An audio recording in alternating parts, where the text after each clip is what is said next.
Bon bah le F1 d'Automoto est sur le pont, hein, j'y regarde, j'y fais un petit tour parce que quand même on va pas livrer une voiture sans bien tout vérifier en détail. Et notamment les freins, donc les freins, bon c'est un véhicule qui avait été restauré il y a quoi, une 15-20aine d'années. Dans les années 90. 90 ouais. Donc ouais c'est ça, 20 ans, même plus. Plus que ça. Ouais, 30 ans. Je pense que les freins ont dû être rechangés depuis parce que j'ai démonté l'arrière, pas de fuite de cylindre, mâchoire impeccable. Je démonte ce côté-là, même chose, du bon bah ça va aller. L'autre tambour était un peu plus récalcitrant. Un mécanicien peu scrupuleux aurait dit bon les 3 par Assomption, le 4e il est bon aussi. Non, j'ai quand même sorti le tambour hein, par le roulement et tout pour vérifier les freins et évidemment le cylindre de roue de ce côté là-bas, bah, il fuit. Ouais. Donc voilà, donc 2 cylindres de roue avant. Quelques petites pièces. Voilà, des petites bricoles par-ci par-là, un petit peu d'électricité, 2-3 petits machins, mais globalement il est en super état. Tout ce qui est châssis, suspension, direction, tout ça c'est correct. Voilà, pas de corrosion, j'ai rien vu de dramatique. Les capes de frein main, bon bah c'est tout neuf. Enfin voilà, c'est un bon petit camion. Bon, ça reste un vieux camion, hein, faut pas non plus. Mais pour son âge, il y a de beaux restes. Add stop.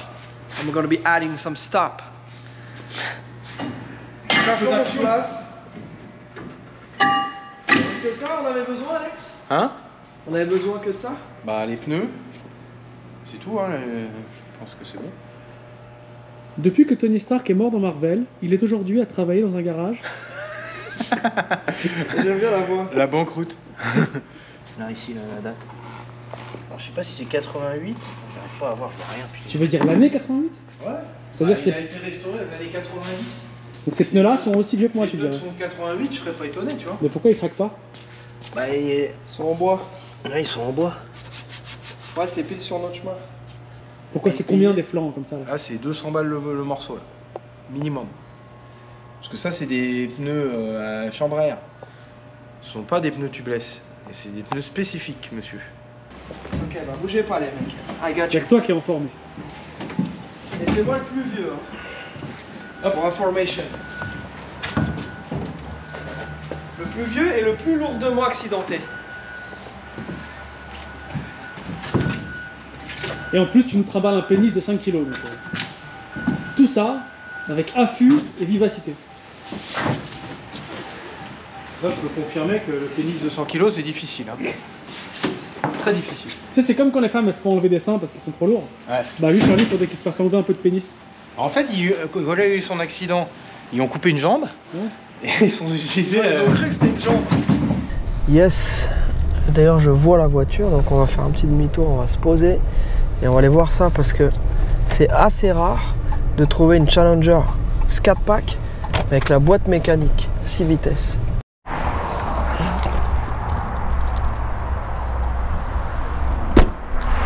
Tiens, ça, il n'y a pas en France ça. Le pouette quand tu fermes. Petit bip, c'est ça? Bip, bip. Ouais, ouais, à peine. Il y en a que ça horripile, le pouette. Ben voilà. Alors, vérifier que c'est bien celle-ci. Voilà, la boîte méca est là. Attends, s'il te plaît, avant qu'on regarde ça, est-ce qu'on peut faire un quick tour? Parce que là, il y a Mais bien sûr, mon ami. C'est quoi ça? C'est une quad. Donc là, on est à Orange County. Donc ça, c'est une Maserati quattro portée, ce qui signifie 4 portes, hein, tout simplement. Ça, mec, Turbo S. Est-ce que c'est beau? Ah ouais. Ça, c'est beau. Tiens, une autre petite Porsche. Oh là là. Mec, Ça, c'est beau gosse. Shelby GT500 cabriolet. Numéroté, boîte méca. Ouais. Bon. Et bah tu sais quoi? On va se faire celle-ci et on va s'intéresser à celle-ci aussi. Non, je disais, tu vois, quand on voit le vendeur avec les mocassins comme il a, le mec est plus intéressé par son accoutrement que par l'auto qu'il vend. Donc là, il y a Charlie qui est en train d'expliquer aux vendeurs qu'est-ce que c'est un checker sur une Dodge. Donc ça vous, voilà, juste pour vous montrer à quel point les mecs s'y connaissent. Je vais essayer de me rapprocher des souliers. I export cars to France, so I don't do financing, I don't do the registration, everything. You know, I buy the car out of the door. Très belle chaussure, très belle chaussure. To test drive it? Yeah. Okay, let me go with you. Let's go. Yeah. On fait ça en premier, alors on va faire un petit test drive. Allez, c'est parti. Ok, alors là, je vais faire un petit test drive, vérifier que tout est ok, surtout bien sûr embrayage, boîte de vitesse, Par moteur, contre, fais attention direction et tout. Mais fais attention à une chose, je te coupe Ouais. salement. Mais si les mocassins ils reflètent dans tes yeux, n'hésite pas à lui dire de les cacher. Mais ça, c'est pour ça que j'ai les lunettes. Ah ouais, ouais. Si le gland, si son gland me reflète. C'est une abeille. Ah, c'est une petite abeille. C'est une abeille. Voilà, petite mise. Toujours vérifier à froid comment la première passe. Et comment elle passe? Eh ben, elle passe bien. Allez, bon test. Merci. J'ai demandé au vendeur de se mettre à l'arrière pour que je puisse me mettre devant, pour que je puisse filmer. Et il m'a dit non, je rentre pas à l'arrière. Je suis trop un gros gaillard. Du coup, je l'ai laissé être un gros gaillard. Ben moi, j'attends là. Voilà, à pied. Je vais regarder les voitures. Ça se trouve, il y a un truc qui va me plaire. Peut-être faire un crédit pour acheter une Maserati. Ça. I don't think it's. Yeah. There you go. Alors mec, ça marche, franchement c'est vraiment cool en boîte mécanique. C'est autre chose, hein, c'est encore autre chose. J'aime vraiment bien les deux. Direction, tout ça, impeccable. Non, elle est vraiment bien. On va discuter prix parce qu'en fait, il faut faire très attention quand on voit un prix en annonce.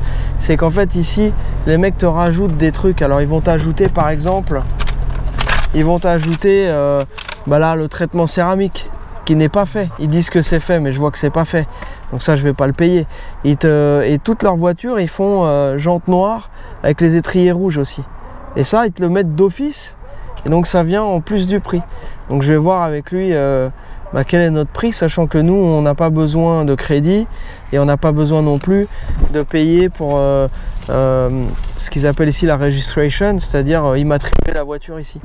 Voilà. Tant de longues phrases, mais est-ce qu'ils nous donnent les mocassins? Écoute, je sais pas.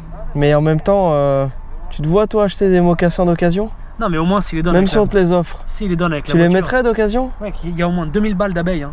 T'as pas vu l'abeille en or? Hein. Ouais, je vais rejeter un deuxième coup d'œil. Mais je sais pas si ça irait avec mon froc camouflage. Eh ben un jour, tu t'habilleras comme ça. Un jour, je m'impose que Charlie sera en tuxedo avec des mocassins. Ah ouais, tu crois? Un jour, on va faire la blague. Ouais. Ah ouais? Ah oui, pour la blague. Bien sûr. Pas de problème. Pas de problème. Alors, on regarde si les ailes ont été... tu vois, les écrous des ailes, voir si ça a été démonté, enfin les boulons. Pareil ici au niveau du capot. Donc on voit que tout ça c'est nickel, il n'y a même pas une trace de clé. Après là-dessus, tout ce qui est plastoc, tu vois, quand ça a tapé une fois, en général tout ça, tu vois, c'est un peu en quinconce, donc on regarde. Ok, alors, comme cette voiture-là, elle est destinée à aller chez Socal Franchise France, je vais montrer, il y a une rayure là, qui me plaît pas trop, je vais la montrer en photo, enfin je vais envoyer la photo à Jeff. Le reste me paraît vraiment bien, mais voilà, c'est juste ce petit point là. Attends, montre la rayure. Eh ben bien, je te montre. Donc je recommence. Non, sans coup d'œil direct. Voilà. Oula. Elle est vilaine celle-là. Ouais, pas mal. Donc ça on peut pas la laisser. Elle a été buffée en plus. Ah, ils ont essayé de la rattraper, mais c'est mort. Rien qui ne fasse peur à nos amis, bien entendu, mais tout ça, ça à prendre en compte. Là, je regarde la Shelby GT500 Cabriolet. Donc ça, c'est un monstre. Hein. C'est un vrai monstre. On va la mettre en route.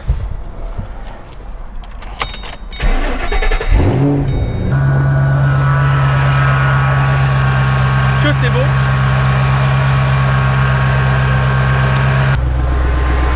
Elle me paraît belle, hein. Et le bruit Ford. le bruit Ford. Très très. Ah bah oui. Regarde-moi ce levier magnifique, ce shifter GT500. Bien, hein, elle est propre. Hein. Bon, allez, je vais faire les taufs aussi. De toute façon, elles doivent être en annonce aussi. Mais... Charlie, enlève ses lunettes. Ouais, écoute, là j'étais en train de regarder si ces pneus-là étaient homologués France. C'est pas le cas. De toute façon, ils sont un petit peu fatigués. J'ai pas mal de petits détails à vérifier. Ce qu'on aime bien faire aussi, mon ami, c'est que tu vois, je prends souvent les photos parce que ça c'est important pour l'homologation.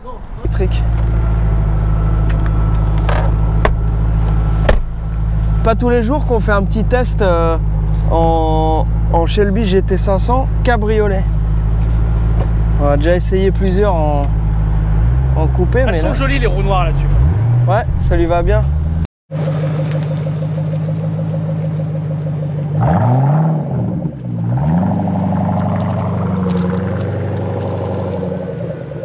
Voilà, on entend vraiment bien le compresseur là qui siffle. Ça marche vraiment fort, c'est vraiment... Eh ben mec, on est sur le chemin du retour. Les deux voitures sont plutôt bien. Donc il y en a une qui a une rayure.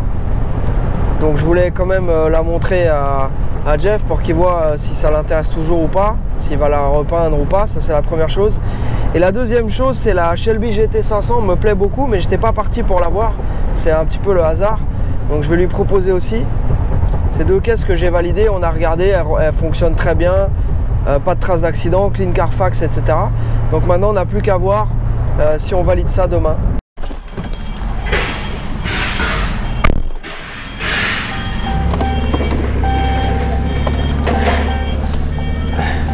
Bien sûr, on n'oublie pas les pneus. Non, on n'oublie pas les pneus. Heureusement c'était sur la route, on n'a pas fait trop de détours. Je fais comme chez moi ici. D'ailleurs, je me suis mal garé là. J'espère qu'ils vont pas m'en vouloir. Franchement, si j'avais l'opportunité d'acheter un tel véhicule, eh bien c'est pas ça que je choisirais. On est des bons clients ici aussi, hein. C'est ça aussi, c'est que en fait on est dans un business qui génère beaucoup de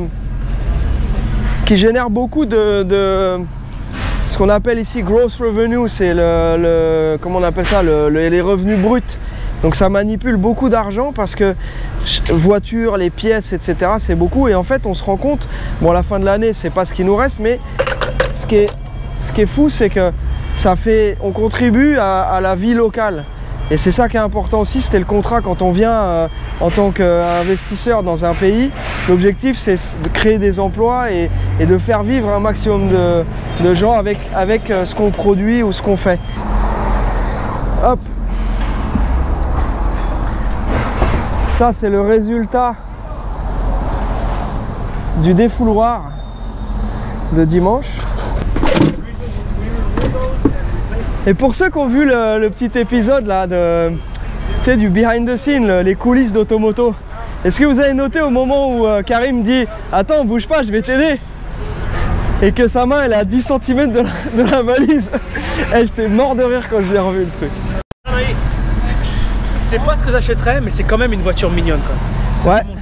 Ouais. Ah bah oui. Non, par contre je ferais bien un LA Vegas là-dedans. Au régule. Non, Los Angeles, Atlanta, moi je fais. Ouais, mais toi t'es un rider, t'es un rider de l'extrême. Mais tu rides là-dedans, c'est smooth. Les gens ne te connaissent pas assez, Karim. Mais on va y veiller maintenant. Il faut que les gens découvrent la personnalité de Karim.